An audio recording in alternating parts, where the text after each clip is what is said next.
Well, Bill, Richmond Mayor Levar Stoney says he has not actually read the report itself, but he says based on what he's heard from news reports, he believes that there may have been some errors. Now, as a recap, the investigation found Huguenot High School staff authorized Sean Jackson to attend graduation without any consideration for safety concerns and without completing a threat assessment.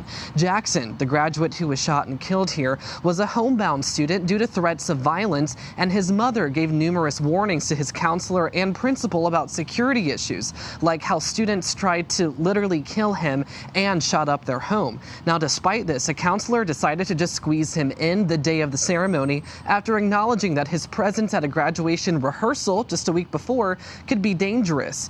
Interview transcripts show that school-level staff and district leaders, including Superintendent Jason Camrus, were unfamiliar with the proper homebound procedures, the training requirements for threat assessments, and failed to pass critical information up the chains of command. Now, we should note that the leadership of Richmond Public Schools does not fall under the mayor's purview. Superintendent Camrus leads the day-to-day operations of the district, but his bosses are the 9 elected members of the school board. However, Mayor Stoney has been outspoken about the events that unfolded on June 6th, which is why we asked him for his thoughts and his takeaways on the new information revealed through this report. What I've heard that there may have been some errors.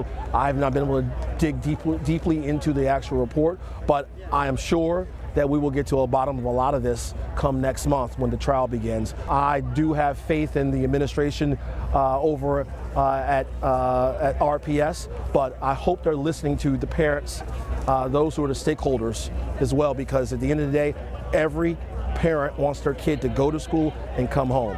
And we got to avoid all types of human error, no matter where they are in the chain. And as we've reported before, this RPS investigation did not overlap at all with the aspects of the criminal investigation. There are still many questions that remain about that. For instance, why haven't police or prosecutors answered to whom 2 of the guns recovered here at the crime scene belonged? And also, why is the suspect in this case charged in connection with only 1 gunshot victim when we know that there are actually 7 people who were shot on that day? We are expecting to get the answers to those questions when the criminal trial begins in late February. In Richmond, I'm Tyler Lane, CBS 6 News.